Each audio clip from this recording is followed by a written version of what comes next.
Hello, new breeders, or old breeders, or however you do your breeding. Welcome back to One More Match, the channel where we review WWE ECW and a Christian World Heavyweight Title Run story arc, which should be coming out, this month? 2 weeks' time-ish? The 17th of March, you will get me and Ash unfiltered. Well, filtered, but unfiltered as well.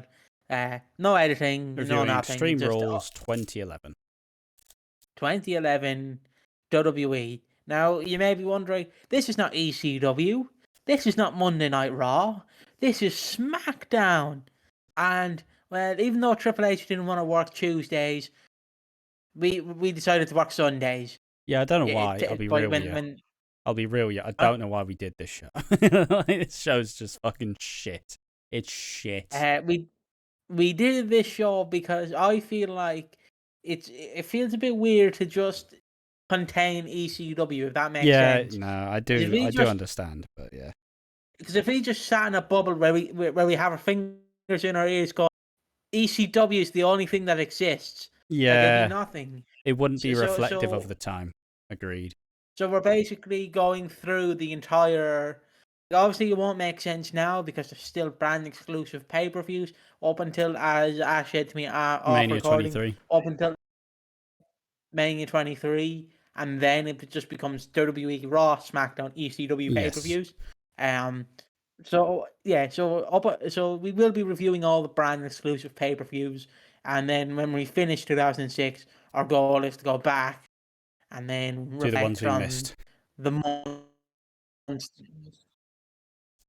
Yeah, and just review the year as a whole. But yeah, so we have to sit through the Great American Bash, which obviously has the most famous match being the Punjabi prison match between The Undertaker and The Big Show. It was supposed to be Khali, but I mean, it seemed to be a theme of this pay-per-view where just everybody got injured at this time. Like, so many matches seemingly got changed or dumped because everybody was injured. And that just set up for a very shit show.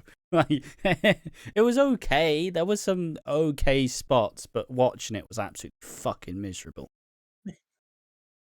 Like, it's bad when a person who likes shit wrestling does not like this shit wrestling. Like, it's bad. And, like, again, there's always going to be a turd in a field full of corn. Like, let's be honest. Yes. There's going to be pig shit or something. So, like, this might not be reflective. Like, this might just be two people who grew up watching the 2010s WWE, looking into the lenses of 2006 WWE, and you make, it's actually better than you think. But, when we're just given the Great American Bash on a plate, like, this is your exposure to the Ruthless Aggression era. Yes. Excluding ECW. You're going to be like, this is all you have to offer? This is all. I won't lie, watching it, I was pretty knackered. I don't know about Piggy, I was fucking spent. So, the tiredness and the show just being very mediocre did not lead to a very positive show experience. Because, look, the thing with ECW that I love, it's simple. You have the opening segment, whether it be the strip segment or a match. That match is 2-3 minutes, and then you have a segment. Then you have another match, which is 2 to 3 minutes. Then you have like 1 or 2 more segments. And then you have like a 10, 15, 20-minute main event, which is simple. But because it's on pay-per-view, this show was 2 hours 40. And every match got way much more time than it probably deserved. So, like, just for reference, the bra and panties match got 5 minutes, which... That's not happening on a normal show, a SmackDown, is it? Come on. Like, they were stalling for so much time. See, the great thing about the Ruthless Aggression era, where I will give credit, Vince did not go fucking 5-hour pay-per-views. He at least had some self-control, because it's funny when you get to the latter years of 2010s, where it's like, Great Balls of Fire, how long's that? Fucking 4 hours. What the fuck? And then you go back and you look at like the only long pay-per-view you will get in this time is the big It's Mania. four. So obviously Mania, SummerSlam, Rumble, and Survivor Series are the longest pay-per-views of the year, and every other pay-per-view is around 230, 240. Exactly. And it's honestly it's refreshing because I don't know about you, but seeing modern WWE pay-per-views, it's not really a thing in WWE, but AEW fucking AEW is it's one of my least favorite things. Where it's like at least if you're doing a big 4-hour show, at least do it at an hour early. I know it's like a British problem and a UK time problem, but like at least start it at midnight so we can go to bed at 4 and not 5, please. Like, you know, that's just usually, in my opinion. But this is someone who's not regularly watching the AEW shows other than the pay-per-views. I still genuinely believe that you could easily take off 3 matches of the show and just put it as a main event on one of the 17 shows they have a week. You don't need this on the main show. It's just a case of they want to get every old timer there. I don't want to say old timer because half of them can still go. Want to get every big star that they signed on the card. Unless your name's Miro or Keith Lee or the House of Black or yeah. Because like you know Jericho's in his contract, he's like, fucking Tony, these fans love me. These fans love me. Gotta sing Judas. Gotta sing Judas. And yeah, of course, I will say I am happy that we're not reviewing AEW shows. I'm so fucking pleased we're not doing that because I get along with WWE. I'm a WWE fan. Maybe not presently. I'm not a big current fan, but I have been a WWE fan in the past. So that's what my appetite's suited to. But yeah, all right. Let's get into the actual Great American Bash. So yes, it is a SmackDown exclusive pay-per-view, but fundamentally most of the people got injured. It was supposed to be Batista, Mark Henry this evening, but Mark Henry got injured like a couple nights before. It was obviously supposed to be The Undertaker versus Great Khali in the Punjabi prison match, but apparently he got injured too. Raised enzymes livers, I believe, is all you had. Raised enzymes.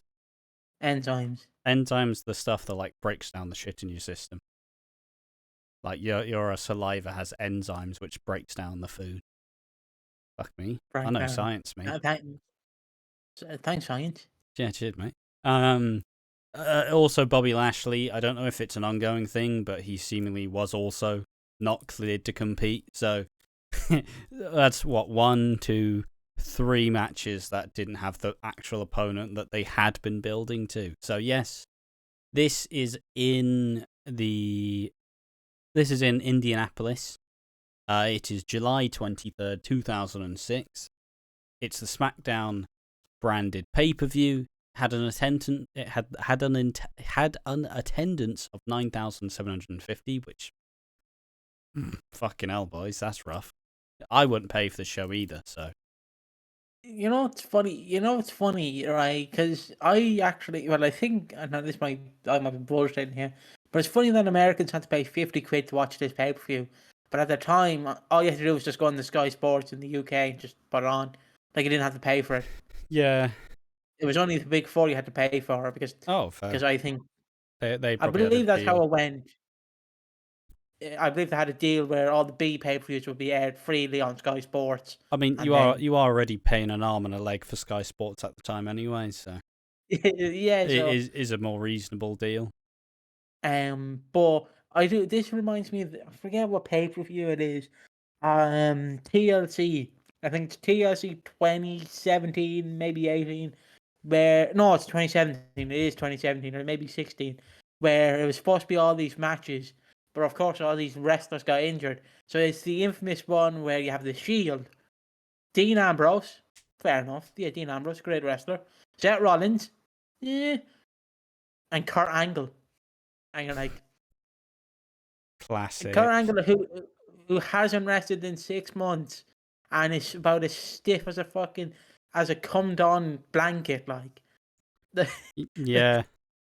And and it was also the pay-per-view where Sister Abigail was supposed to fight the Pumpkin King, Finn Balor, but of course Bray Wyatt got injured, so it was AJ Styles versus Finn Balor. I can't think of any other examples, but they're the two that always comes to my mind. I've forgotten what we're talking about. I'll be real with you, mate. Oh, we were talking about the Great American Bash, but I just meant out about the other pay-per-view that I remember. Okay. Well, enough about that. I will just say the theme song is Lonely Train by the Blackstone Cherry, which was a song that was in the WWE games in the SmackDown vs. Raw 07 or something. But like I was singing it all the way.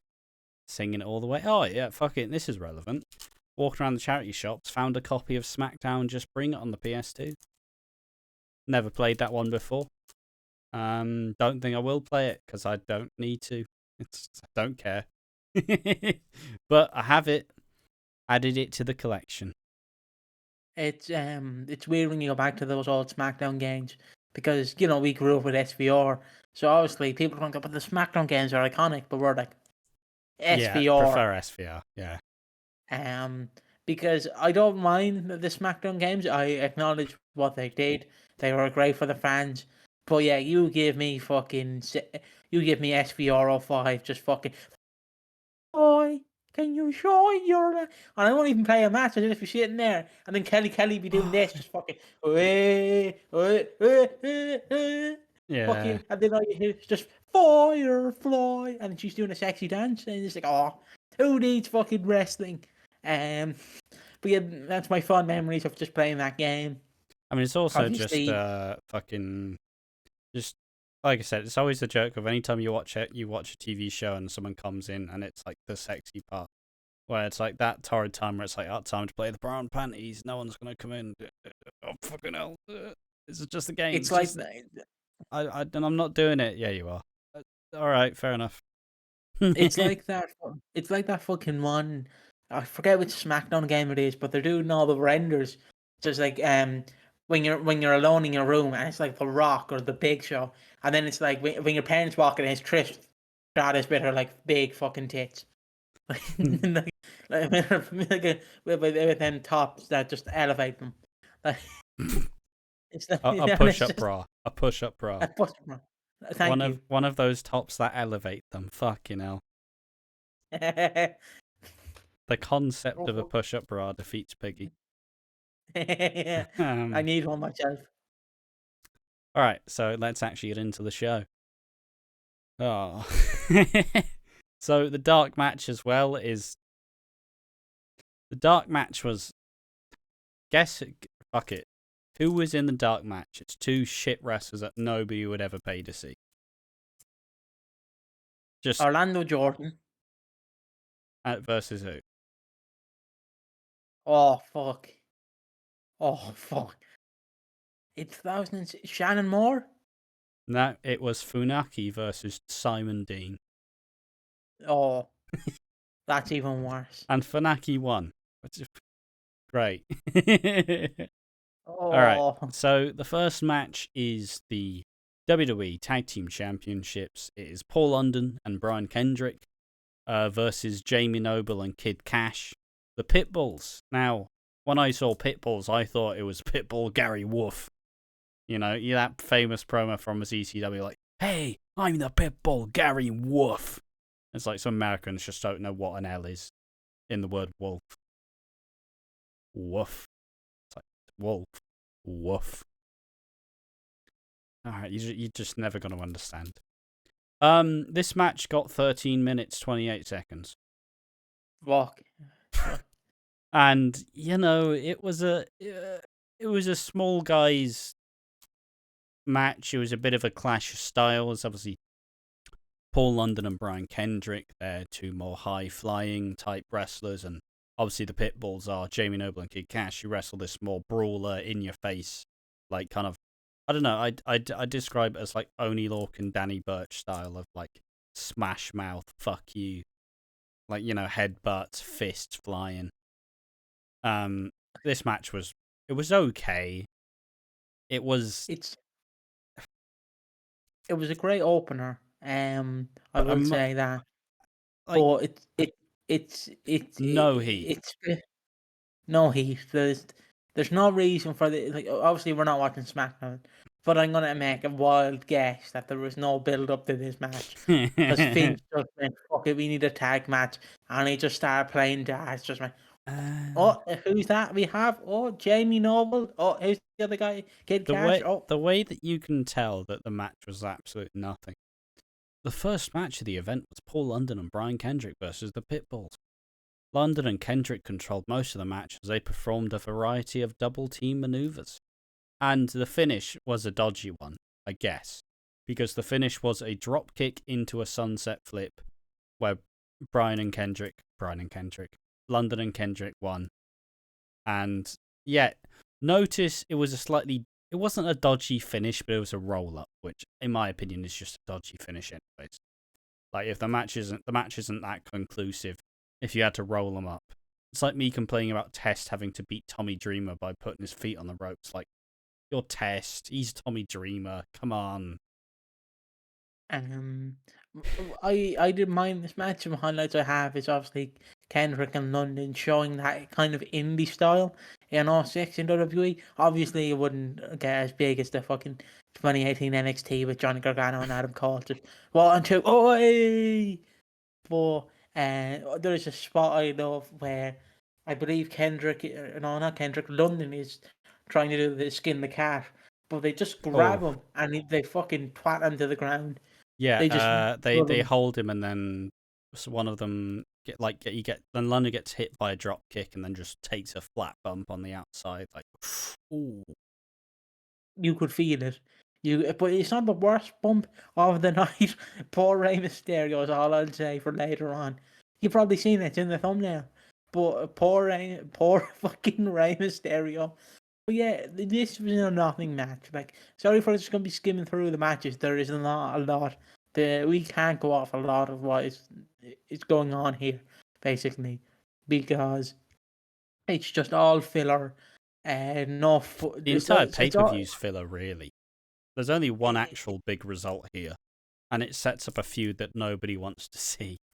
Like, fuck me. How I describe it, it's like when you get an Oreo, but you're not just getting the top 2 bits of the Oreo, you're just getting the stuffing for the Oreo. You're just getting the white stuff. Yeah, you're like not getting anything. You want it at... Well, no, it's like you get it, but you get it separate.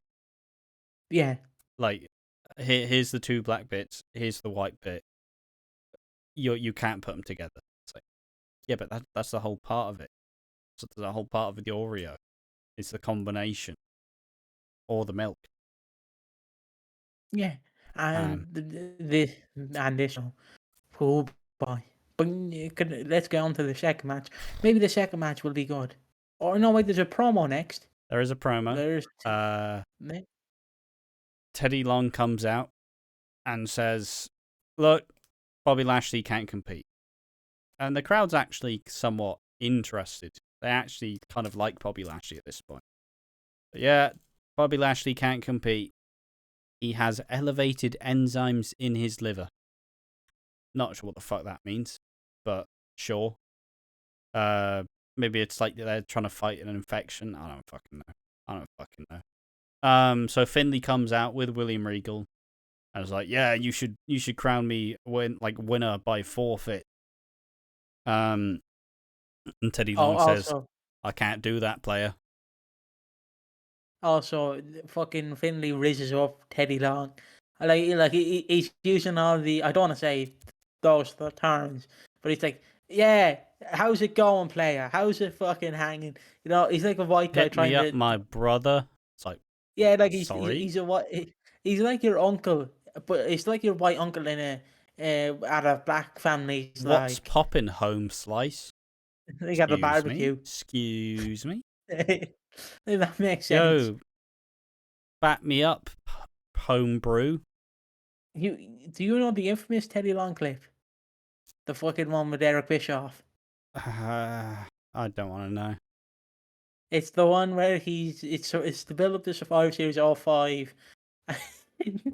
I don't care if he'll get me in trouble, but he does this, right? He does this and stands on one leg and he says, "Now get that cracker out of my ring." Caca! Just for no reason. Just for no reason. What, Eric Bischoff? Eric Bischoff. That's what he does to Eric Bischoff. Yeah, I mean, he's allowed to say it. He's allowed to say He's it. allowed to say it. So I'm not allowed to say it, but I I said mean, it. you're just quoting him, so not your words.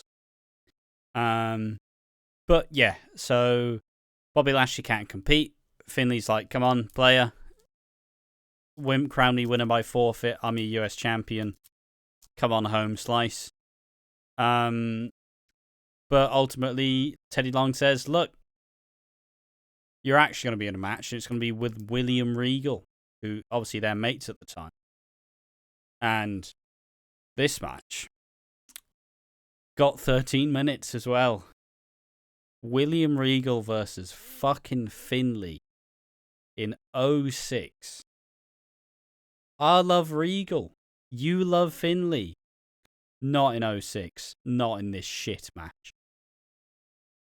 Like, you know, and it's what you want from it. They're beating the fuck out of each other, you know? Like, Regal with the European uppercuts. No one's throwing fists because, you know, they're both trained in the fucking European style where you don't use any closed fist whatsoever. It's back and forth. Hornswoggle interferes. Oh no! To quote Michael Cole, the little bastard. Yeah. The JBL. Like I don't recommend much JBL like fucking commentary stuff. Of course, we know the infamous one with the I've got a ticket, you little Mexican. But he's fucking on fire during this because like Michael Cole's like, this fucking bastard. He's not cursing, but he's like, this fucking bastard interfering in this match. What the fuck's he doing? And JBL's like, can I get one of these for Christmas? I'd just love to get one of these for Christmas, lads. He's a leprechaun, muggle. And he's like, yeah, he's bringing up for people who don't know, obviously Ireland and England have history. Ireland hates England and England don't mind Ireland. And obviously JBL is playing up to this. These two people are solving the 800-year problem between Ireland and England. They're worst enemies and now they're friends and now they're beating each other. Nah, fuck JBL. I'm not about that life. I don't know why. Was just so... He was... It was like someone... He was like that kid who had too much sugar. And he just kept going. And it's like, just shut up, mate. Just please. Just stop talking. And it's like, he does it especially when Booker comes out. And it's like, just rein it in. Like, take off the last 20 seconds would have been good. Because you fucking kept on doing it. Shut your mouth. But yeah, Hornswoggle keeps interfering. But in the end, Finley, Regal loses his boot on the outside. Swoggle passes it to him. Finley hits Regal with the boot in the head and wins the match. Will this cause any aggro with William Regal and Finley? Probably no. No one cares. The problem is, this isn't WCW. Of course not WCW, it's WWE. But like, I'm not saying they're not in their prime. I'm not saying they're not in their prime, but this is 2006. These fans did not. It's 2006, and it's an unprompted match. Like, yes, and these fans wanted to see Bobby Lashley. They did chant boring. And for some reason, Bobby Lashley was in his ring gear. And I'm like, why couldn't he just come out in a pair of slacks? Like, you know. Yeah, like, I'm ready for my match. No, you're not, player. All right, I guess I'll go back in the back. Have a shower.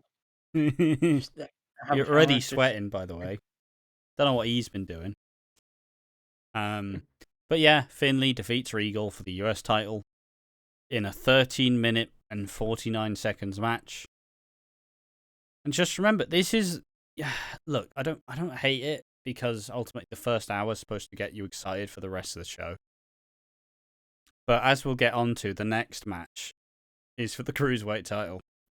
And you go, oh yeah, fucking sick, you know, Psychosis, maybe. Fucking super crazy. A fucking sick Cruiserweight match. Alright, Gregory Helms. Oh, alright. Alright, Matt Hardy. Fucking hell, can we just have the shittest card ever? The most boring, lukewarm, like, oh, I made your dinner. It's like, oh, great, yeah, it's mashed potato. Oh, yeah, mashed potato and like fucking sausages or something, you know, like some like casserole. Nah, it just got mashed potato. All right, sound. Is there any more? Are you pranking me? Is it just fucking plain mashed potato? Yep. Well, I guess I'm just eating this then. This is how I describe the entirety of this card. I feel sorry for the people who paid 50 quid to watch it. You have to there's no WWE I now. hope they'd get a refund. They wouldn't. But this is not like I'm not saying there probably was illegal ways you could watch it. There's obviously the black box, which you could get it illegally. It's actually But there's that's no what Finley called Teddy Long for a second. but there's no insert wrestling online site where you could watch it online. There probably was, but it was a lot different probably back in primitive as 2006. fuck. The internet was dodgy back then. Yeah, I'm so watching the pay-per-view dial-up noises. Oh. Also, I'll just use this time to show off the fucking Hell Throws Over t-shirt. That's a bootleg. Fucking look at this fucking stupid shit. Anyways, but it's too I just feel sorry because imagine oh yeah I know my birthday's coming up shortly. My birthday's coming up. I know you can only afford one pay-per-view, and I would really like to see Bobby Lashley. Could you please create American Bash for me? Please, Ma. Please. And then she buys the pay-per-view. You're like, okay, time to watch this. 1 a.m. Yeah, got me drinks, got everything. I'm ready to watch it. Oh, you can't compete. Oh, this car's just shit. Oh, Jesus. Ma, I'm so sorry, Ma, but can you buy me SummerSlam? No. I told you I can only buy one. Yeah, just no. It's fair enough. Fair enough. But yeah, this match. Oh, Jesus Christ. Matt Hardy. If you have a good back and forth, great, but it's Matt Hardy who. What? This is after the Elite stuff when he got drafted. So he's now still somewhat popular, but he's facing Gregory Helms for the Cruiserweight title. And this isn't Matt Hardy, he's still looking good though. He's still in good shape at this time. But even Michael Cole's like, yeah, he gained a bit of weight since he was in the Cruiserweight division last time. It's like, fucking hell, lads, come on. I know it just becomes a running joke of Fat Hardy, but fuck me, he's in good shape here. What are you fucking doing? They literally called him a fat bastard. Well, they didn't directly call him a fat bastard, but that's what Cole was essentially calling him. Imagine well, no, I mean obviously it's to show that you put on some muscle, so it's no longer like a cruiserweight, but yeah, it's back and forth match. Also, I will say, Finley and Regal ended with the dusty finish with the fucking boot to the head, a not clean finish, and this match had some good moves. I won't lie. I had a cool neck breaker off the top rope, not jumping, they were both on the top rope like an avalanche neck breaker. Apparently this is a back and forth feud for a hot minute. And apparently they have a match at No Mercy, which I assume we're fucking watching. Yeah, probably. And I don't even remember what the finish was. Oh, yeah. Gregory Helms pulled the tights for the roll-up victory. Another one, lads. One on a card, bit much, but respectable. 2 on a card, pushing it a bit there. All of the matches so far have ended either in a roll-up or a dirty finish. I'm pretty sure Finley even had his fucking legs on the rope as well to beat Regal, so... Yeah. I want to give it the benefit of the doubt, if that makes sense. I want to give it its flowers, basically, but it's fucking very hard to give it its flowers because they're stinking of shit. I can't describe it, but Gregory Helms, good wrestler, Matt Hardy's mate. You think they'll go, yeah, brother, we'll go out there, beat the shit out of each other, back and forth. You're a cruiserweight, I'm a cruiserweight, we do flippy shit, get the crowd excited. They literally just went, hey, mate, these bozos paid 50 quid, let's just fucking stink the place. Who's shitting that toilet and didn't flush it? We fucking did that, mate. Fucking hell. Like, I'm not saying they're bad wrestlers, but Jesus, half these wrestlers just went, someone shit in the toilet, it might have been me, I don't care, I'm gonna wrestle like I don't care, I'm fucking off, pay me my money, Vince. And then they just fuck off. And it's so funny because I'm like, it has a chance to be good. The card has a chance to be good. The matches might have got replaced with different people, but it has a chance to be good. But so far, it's literally, again, someone's shat in the toilet, no one's flushed it, and they're like, who fucking done that? Who done that, lads? Who done? It couldn't have been me. It couldn't have been me. It was me. So yeah, it's just weird. But yeah, this match, I don't really have any memorable spots, but Matt Hardy getting his entrance. I just, whenever I see Matt Hardy do the thing on the ropes where he's doing that, I always just think of the one where he falls over in London. Yeah, the one at NXT. Where Justin Gabriel like lowers it and he just fucking tumbles. Mate, I feel because Matt Hardy looks so immobile, anytime he does this little, like, whatever the fuck this thing is, I don't remember. I don't know what his sign is. The fucking... Each time he does that, I just think he's going to, like... You know, I told the story, I think it was, I don't know, was it last week, where I told the story about how when we used to play cricket at my uncle's, where I tried to lob the ball over the roof and just twatted myself on the way down. I feel like Matt Hardy's going to do that to himself doing this. So I feel like he's just fused from, like, the hips downwards. I feel like there's no mobility there. Like each time he does it, just... Like, I feel like he's just going to stumble over. But yeah, Gregory Helms continues to be the Cruiserweight champion. Great. This is the first hour as well. This is the first hour of the show, you know? This. So what do you think of Matt Hardy, like, as a performer? Do you actually... Because I always think he's underrated in a sense. I think he's like, shit. But like, it's so fun. It's so funny looking at the I Hardys. think he's a cunt. I think he's garbage. Like, the only reason he's stepped out of Jeff's shadow is because Jeff is too busy fucking snorting lines. Like, with Tony. Like, I respect people who are creative enough to make it so you don't actually need to wrestle. And that's what he did with the final deletion and all that shit. But it was shit. I enjoyed it at the time. But it's like, oh, fan service, yeah. Oh, same guy. Gregory Helms here. Oh, shit joke about Triple H burying people. I just think Matt Hardy's... I'd happily see him retire. But he's one of those wrestlers who knows the media well enough that he just doesn't shut the fuck up. I can't really describe Matt Hardy, because on one side there's me who likes Matt Hardy, and then on the other side I'm like, he knows the business and how to wind people up and how to make money, which I'm like, he's a smart, like, let's be honest, he's a smart businessman. The fact he got over a broken gimmick is mental to me, and made people chant and love him, and the fact he made it work in not only TNA but kind of in WWE, let's be honest, kind of, and in AEW at the start, is always, like, interesting to me, because, like, but it's just the fact, like, he's fucking he's just Jeff's mate. He's essentially what Christian is to most people, to Edge. Yeah. He's essentially just Matt Hardy. Who cares about Matt Hardy? But, like, I will say, if I had to choose between Matt or Jeff to, like, run a company with me, I'm choosing Matt all the way. I'm not choosing Jeff. I'll be afraid Jeff on the first night will cause problems. But that's just me. People might disagree. I just think he's not interesting whatsoever.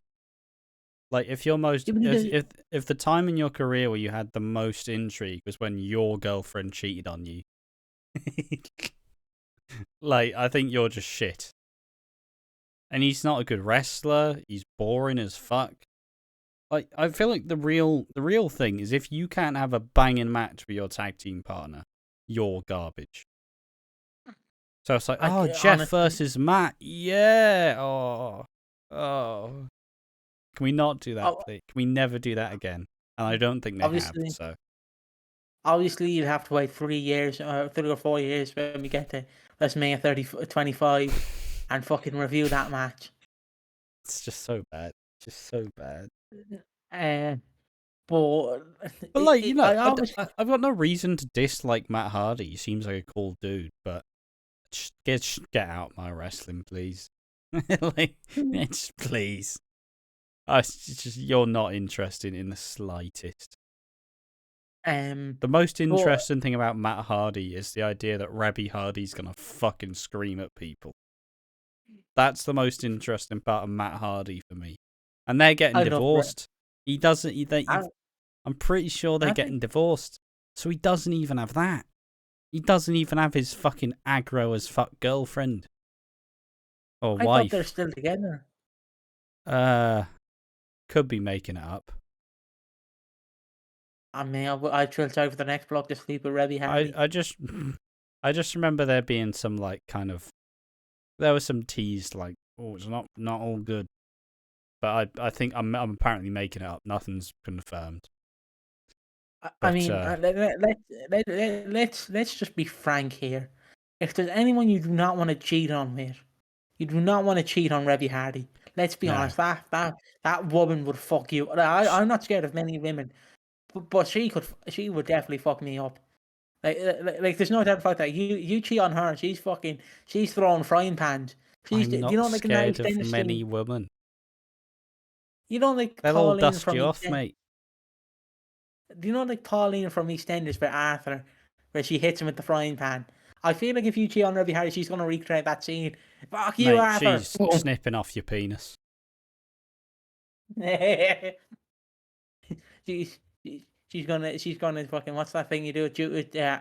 She's gonna do one of them fucking things, circumcise you. Okay, next match. Just leaving that awkwardly there. You said it, not me. Just letting that terrible joke breathe. Well, it's a new breed podcast, so exactly. Some would say, unlike circumcision, this isn't the clean alternative. This is messy.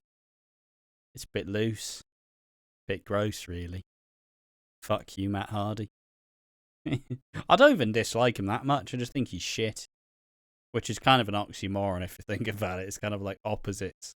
The two opposite things. Just leave me alone, Matt Hardy, please. That's all I ask. Next up, we have a segment where the Great Khali... Well, no, we get a couple of segments of the Great Khali's angry at Daivari and he's just screaming and then he picks him up and shakes him like a baby, which was funny. And then we have another segment where Undertaker spots Great Khali and Digger's like, here I am. And then Big Show just twats him. And then this then sets up the fact that instead of it being Undertaker versus the Great Khali, it is then decided that it's going to be Undertaker versus Big Show in the Punjabi prison match. So, or as Undertaker calls it, the Punjab prison. The Punjab prison. Take it. Just, there's an eye on the end, you mad bastard. Like, how do you get your own match type and you don't even wrestle in it? Like, how unreasonable is that? And let's just say, the Punjabi prison match is fucking shit. Like, if you don't mind, can you actually Google, has the Great Khali actually ever competed in a Punjabi prison match? I can almost guarantee that he has not. Because I'm pretty sure every time he was supposed to compete in it, he got injured. Punjabi prison match. But yeah, what do you think about the idea of the Big Show versus the Khali in a Punjabi prison match? It has the idea, it has the potential. Oh, no, he did compete in one. He was in the one with Batista. Oh, I don't know, because I always thought it was Big Show who replaced him again. I just thought every time Great Khali couldn't compete, they just wheeled at the Big Show, like, just come here, Paul, come here. And it's quite impressive because I currently love the Big Show, but I love him on ECW. I don't love him anywhere else. Like, as my ECW champion, he's great, but him stepping in to fight The Undertaker in once again a heatless match that no one cares about, Like, this whole match is setting up the idea that Undertaker's back. You know, he's been on a bit of a downward spiral or something. It's like, yeah, tell me when he's lost, though. Like, tell me. You're acting like Undertaker's losing at the time. He's not losing, is he? But no, he's not losing. Yeah, I don't hate the idea of the rules. It's just, it's a really big, like, grotesque cage of bamboo. They have a strap there on the sides because it's like a torture weapon, Maggle. What? And so the rules of a Punjabi prison match are: you have to escape the first cage and then climb out of the second cage. But the first cage, yeah, you raise the doors, and the door goes up for 60 seconds. But if you don't use that door within the 60 seconds, it shuts and it gets locked off. So that means you then have to climb out of the first cage. But I will say, in this match, they didn't fucking do all the doors. And then Undertaker climbed out of the first cage anyways.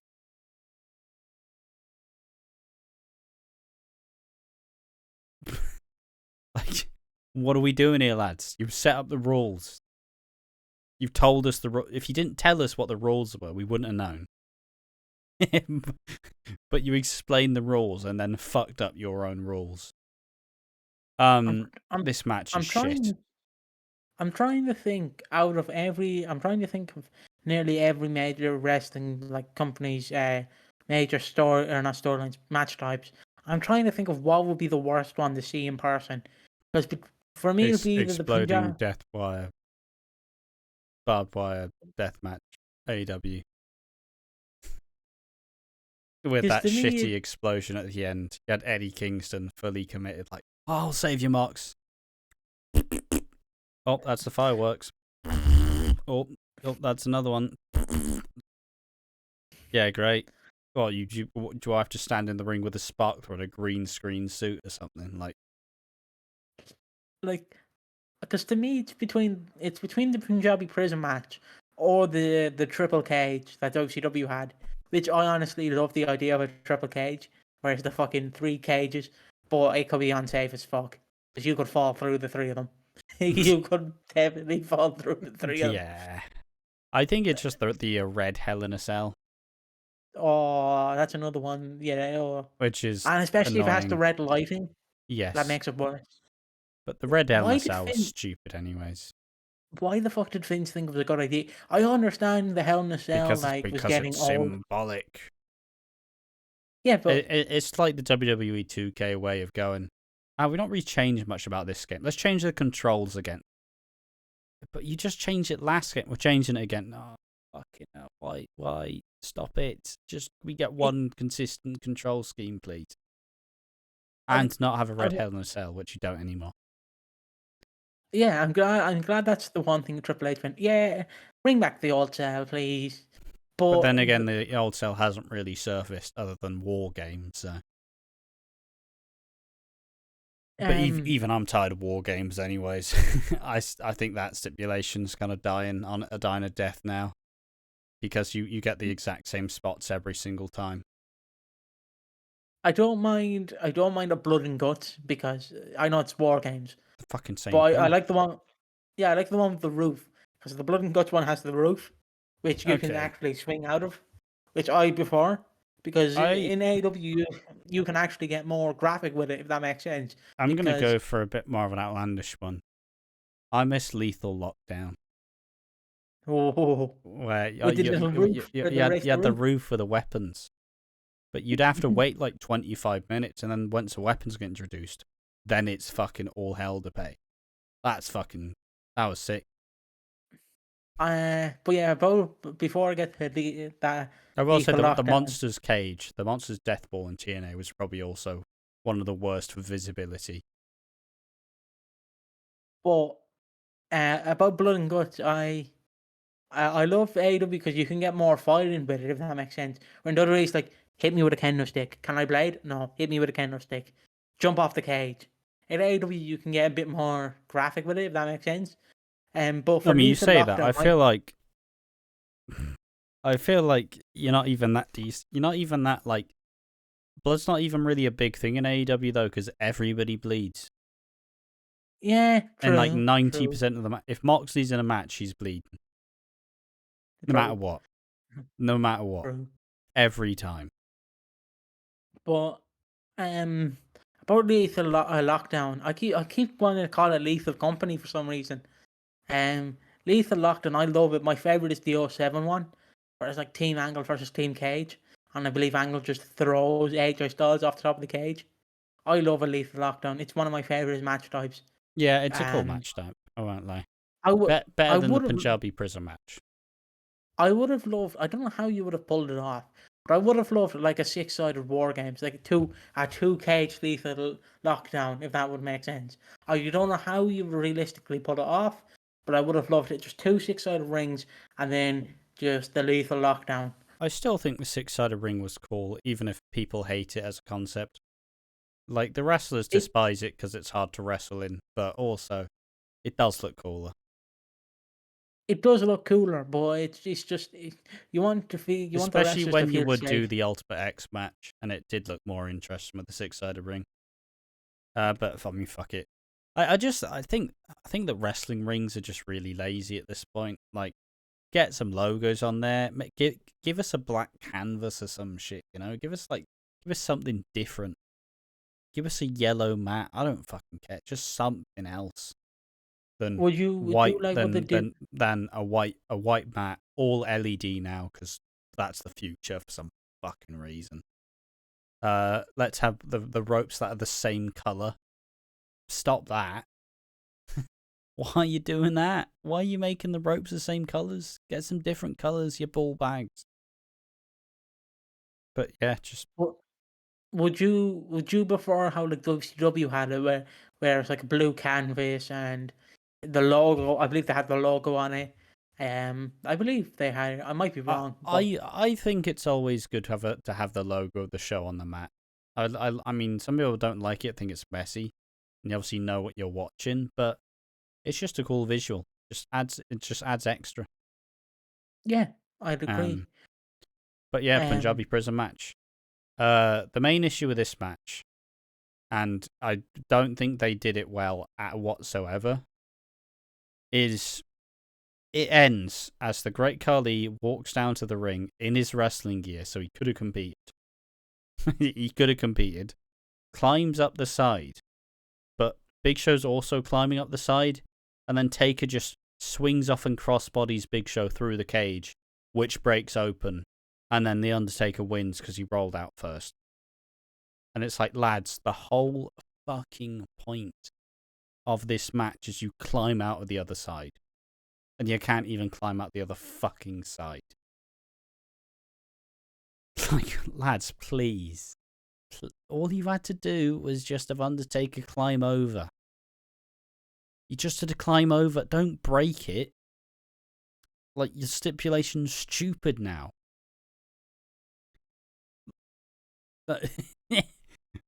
It was a bust because you didn't fucking do anything in the rules. Here's why you set rules, because then you know how it's supposed to go. Sets an expectation. You know what to watch, what to see, like, not happen.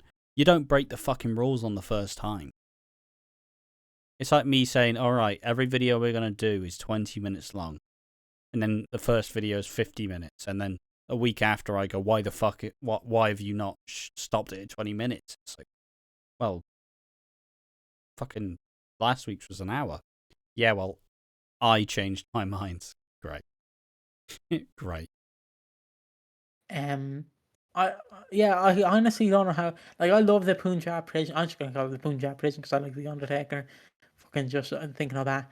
But like, I like the concept of it, but in execution, I'm like, imagine if you got Taker versus, like, I don't know, a flippy guy in here. Like, imagine if you got two wrestlers who could actually climb up the cage. I'm just because thinking of fucking Big Show's not climbing the cage, is he? I'm Khali just climbed the cage fucking rapidly, like. I was just thinking, put Gregory Helms and Matt Hardy in the fucking Punjab prison. No. Matt Hardy slowly climbs it, he gimmicks it. But yeah, this match went 21 minutes and 35 seconds, and The Undertaker won by jumping onto Big Show and rolling out the cage.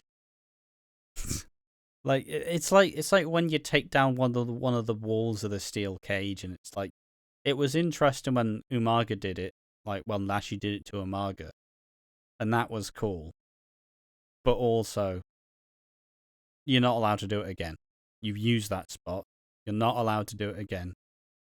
Because you have to escape the cage. That's the whole point of the fucking match. Unless it's like no escape but pinfall, which, I rate that as well. But yeah, just fucking... You could have literally just done a steel cage match. You genuinely could have. Just like the steel cage match's bastard son is the Punjabi prison match. It's the steel cage match if the steel cage match had a gap year and went traveling. Yeah, I'm all exotic now. Been to India. Great place. Love it. Ni hao. That's not Indian. G'day, that's not. It's making shit up is the joke there. But yeah. But just briefly on this, I would like people to tell you what their favorite match type is, because mine is probably, like, for straight ones, it's probably the Triple Cage or Punjabi Prison, and for like good like for blood feuds, I think Hell in a Cell, despite how they've been watered down throughout the years, but like I'd say my favorite stipulation in this sort of match is the Elimination Chamber. Oh, I still miss the old chamber. The old chamber looked fucking brutal. Like, the new chamber, like, yeah, sure, I get it. It fucked people up and it hurt. But also, fuck you wrestlers. That's your whole job. You're only doing one a match. Like, well, one a year. Like, you don't want to be in it. Don't fucking be in it. Fuck you. I don't care. It looked cooler than it used to. Now it's just all, like, squeaky clean. Meh. Yeah, but I would agree, but I don't mind either chamber. I mean, the new chamber's fine. It is fine. But most of my favorite chamber matches aren't the new one. I feel like the concept has been pretty underwhelming for the last, and this might be me being a fucking jaded wrestling fan. The last chamber match I remember watching and really enjoying was the AJ, Cena, Mox, Bray Wyatt, Bray 1. That's probably one of my... That's probably my current favorite... My most recent favorite chamber match. And that was like 6 years ago. That was a lot of years ago. that was a while ago. That was 7 years ago. Yeah. Now. I just think that they've not really delivered lately. But yeah, we don't need to talk about the chamber. Yeah. And what is the next match? Oh, wait, I think I know what it is. It's the bra and panties match, isn't it? The Fatal 4-Way bra and panties match. Which, the only interesting thing I have to add to this match, and I will just say, the match is Ashley Massaro, which just feels bad, obviously, with what we now know, versus Crystal Marshall, Jillian Hall, and Michelle McCool, as Michael Cole called her, one of the greats of all time. Yeah, okay. Sure. Now, one thing I will say, if I was in a bra and panties match, I'd fucking... there's always all those, like famous clips of, a guy putting on about 17 shirts because he doesn't want to pay for, the weight of the bag. That's me during a bra and panties match. Right, I'm wearing the tightest, most slippiest clothes ever. You're not getting me naked, you perv. That's all I'm saying. And I will say, this match went 5 minutes. And you know what? They did try to do some interesting spots. They did a trio woe. Fuck you, Jillian. There goes your really tight top that I really wouldn't risk if I were you. But Ashley Massaro won after 5 minutes. And then Ashley and Jillian both stripped, and the crowd got happy because Jillian has big boobs. And she did the fucking... Yeah. I hate these matches with a passion.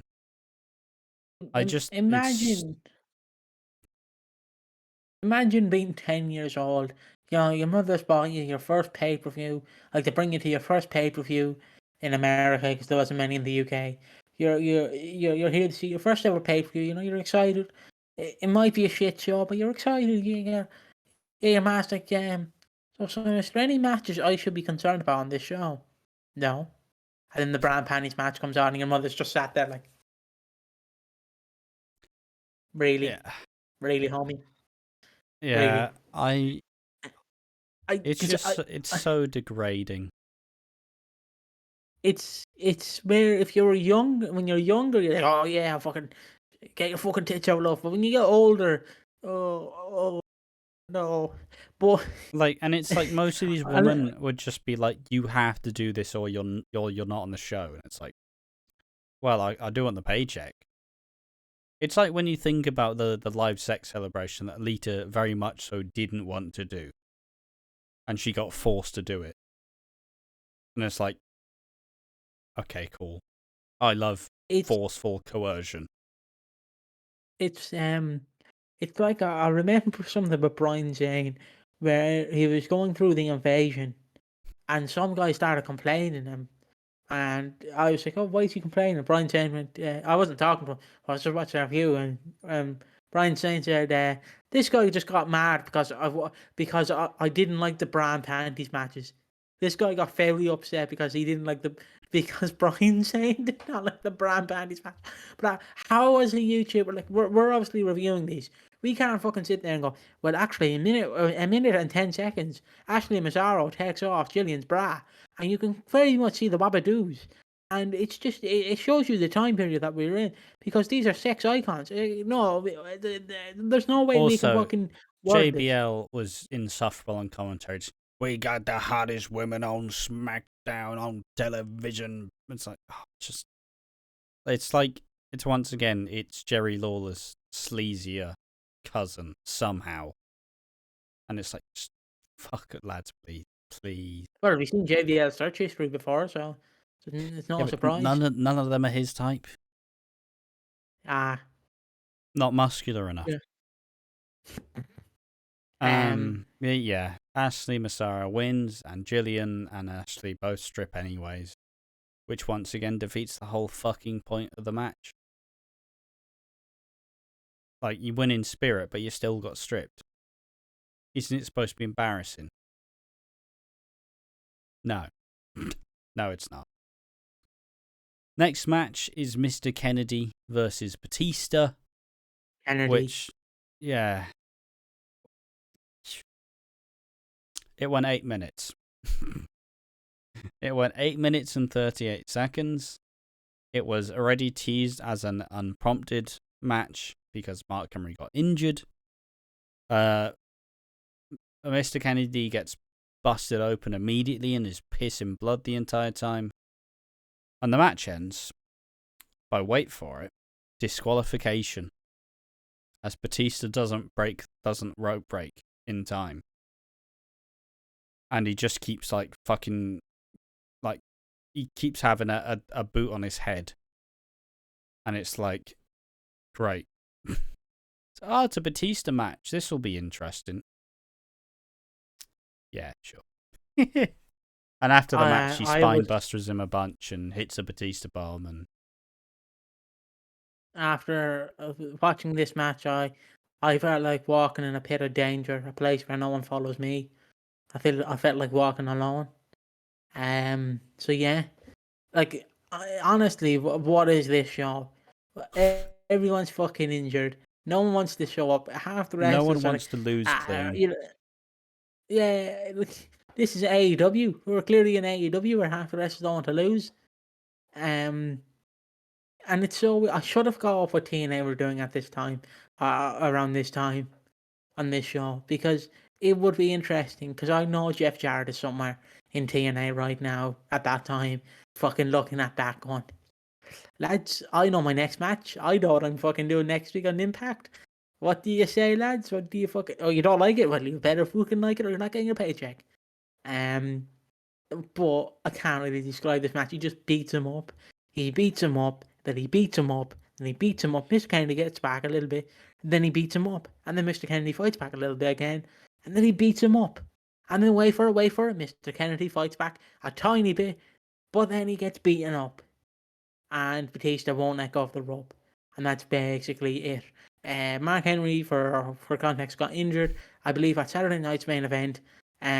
He probably did a Nash and ran too quick. I think he broke his kneecap in half. Oh, fuck. Which, as someone who's recently dealt with someone who had that injury, it's a good 6 months of rehab. Like, you know, gets fucking wired together. It's a mess. Especially with someone of Mark Henry's weight. Like, you know, he's not been able to put any weight on that fucking thing. So, yeah. Fuck this match. Like, and you know, like, what's it supposed to do? Is Batista turning a heel soon? I don't think so, because he's winning the belt soon, isn't he? Like, he's facing Booker T at SummerSlam, to my knowledge. But like, he's not turning heel, and Kennedy's not turning face. So why?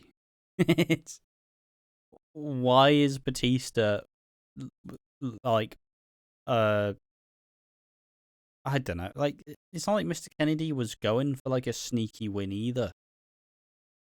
He just got battered and couldn't stop getting battered.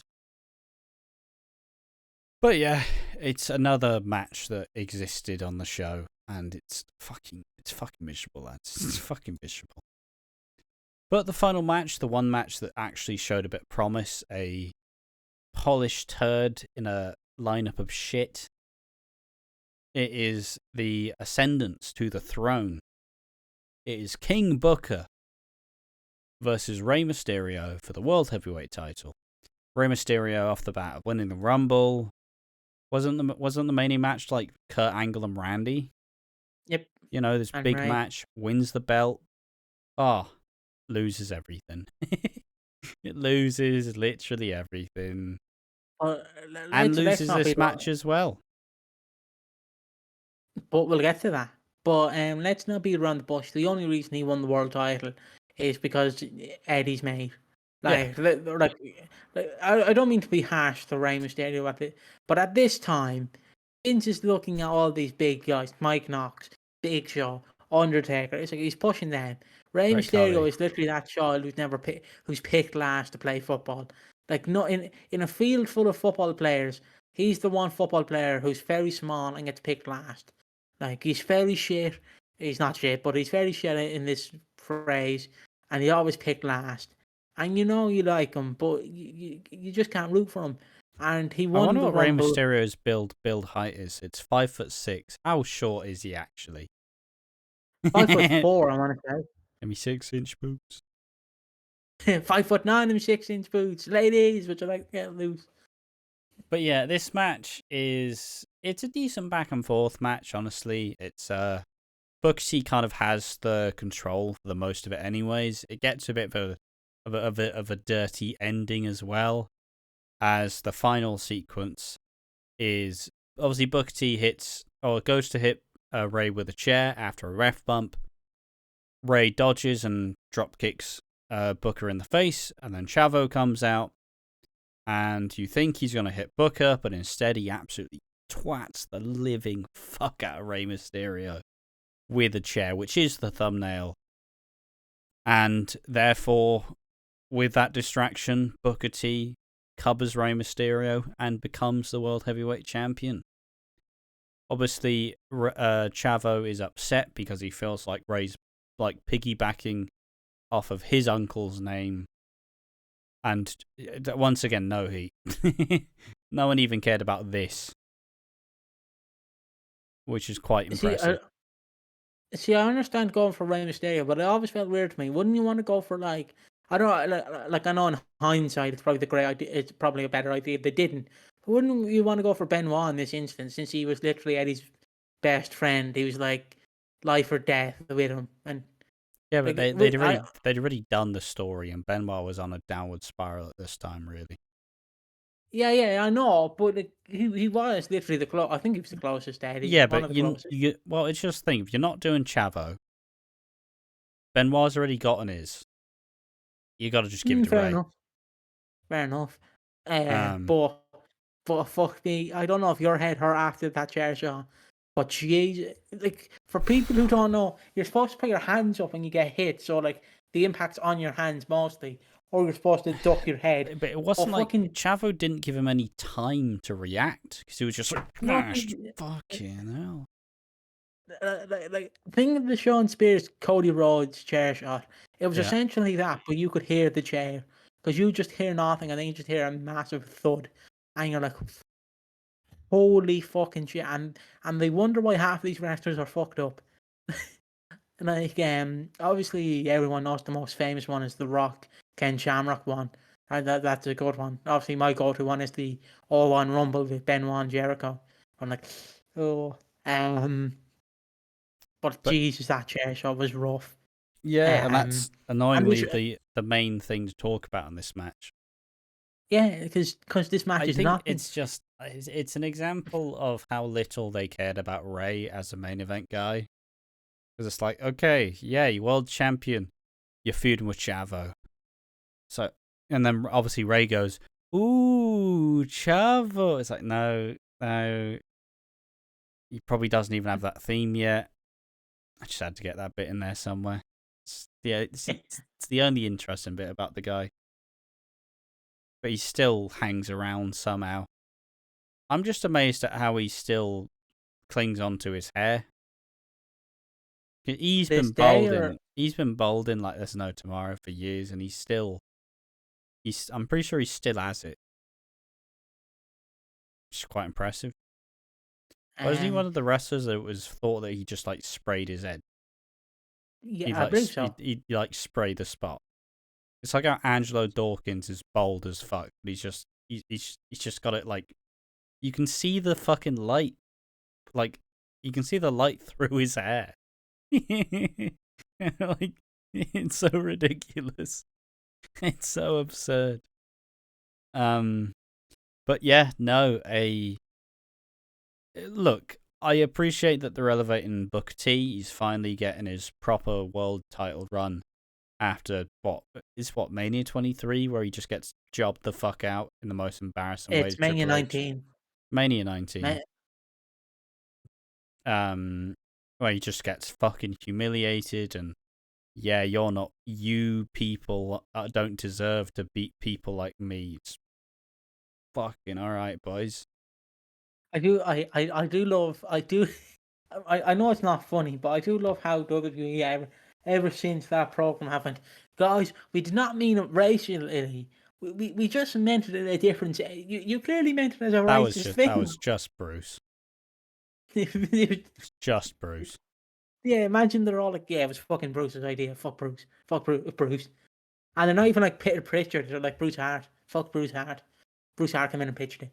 But like Booker T, he is a 5-time WCW champion. I forgot that for Yeah, a second. I will say But he is. He feels like he's a bit of like a. You know how SmackDown obviously had to go for the I say lesser guys. They went for the JBL. You know, they went for the Batista. I say Batista. He still wasn't ever that main fucking. Still, went for Ray or Randy. Now going for Booker T. Kind of ushers in a slightly different era for SmackDown as well. It's just quite impressive to be less like than Rey. It's quite impressive to be more like than Rey Mysterio. But yeah, this show was fucking garbage. I do want to say it's funny because like you look at SmackDown in 2002, 2003, the SmackDown 6, you're like, Jesus Christ, this show will be good. The SmackDown 6 are on it. The 6 guys that are going to carry this brand, and then slowly through time that trickles out, and then it starts becoming like it's more shit. You get Danny and Greg Basham, You get Luther Reigns, you get Rene Dupree, Rob Conway, and you're like, oh, what happened to Benoit versus Angle? What happened to Edge versus Ray? What happened to Brock RVD. versus Zach Gowen?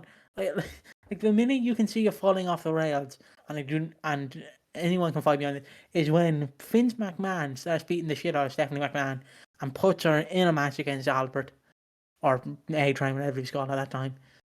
That's where it starts falling off the rails, and then ever since '03, it just went down. It just started falling downstairs. I mean, your US champion is fucking Finlay. Yeah. Even I think that was a bad decision. Like fucking Finlay, couldn't have got anyone else. Like the mid card has a chance to be a mid card, but it's just the fact you've built no mid card. You're just like, oh, this guy's here, this guy's here. It's essentially, I don't want to say it's kind of like AEW because it is kind of like, but they're just bringing in these guys and they're like, yep, here's a wrestler. He's going to wrestle the match.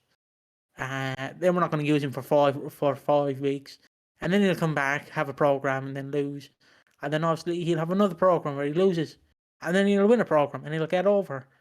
But that's how I describe it. But this show, oh Jesus! I don't think I have no intentions to ever watch this show again. Don't worry, we're going back and we're going to go through the catalogue of Great American Bashes. Great American Bashams. And the only thing I'll do after this is bash my head into a wall. Way.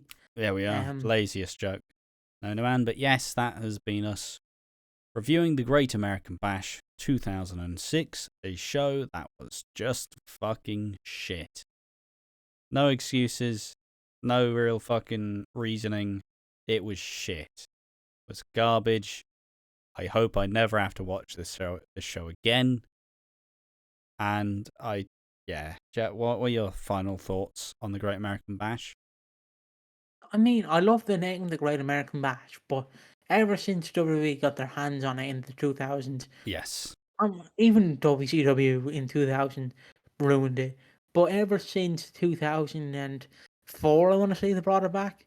It just was shit. Because all four, I believe, had the Taker and Dudley's match where Paul Bearer was being cemented. I still want to know how they did that and didn't kill Paul Bearer. I mean, it's one of those, like it's like one of the magician tricks where it's obviously all like mirrored. Oh right. So but and then there's obviously the Great American Bash 05, which I believe is just JBL and Eddie Guerrero. I can't tell you anything about that. And then there's obviously 06, and there's nothing good to say. Is 07 the last one? There's one in 07, and then I believe it just becomes the Bash. Yeah, which they quickly retired because it was a shit. And then they bring it back for NXT, but there's nothing good to say about this show. It's just you can truly, I like using the term, you can truly tell we're in the trenches here because there's nothing good, there's nothing bad. It's like watching a film. It's like watching a remake of your favorite film, but they fucking just diluted it and took out all the good stuff. So you've just gutted it. It's like you gutted a cow, but you have no meat for the cow. You've just gutted a cow for no reason. Not to eat them, just to gut them. You just gutted them for no reason. That's it. Yeah. That's how I describe it. They just gutted this show. No reason why. Vince just want to have a laugh. I'm glad this is one of the last of the brand exclusive pay-per-views. If this is the quality that you have to offer. Like 50 quid, lads. 50 fucking quid. You pay 50 quid for this. I would want a refund. Personally. TNA are probably not doing better than that. But again,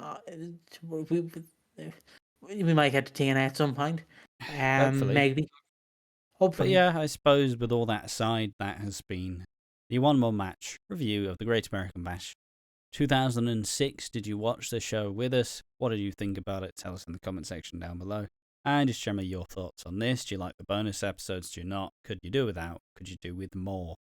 We'll obviously do what we can and see where we go from here. But we don't really shout out many things on this channel, so obviously keep watching the ECW and keep watching One More Match, as, you know, it's that old joke of like, oh yeah, mum, just 5 minutes. You can watch one more video.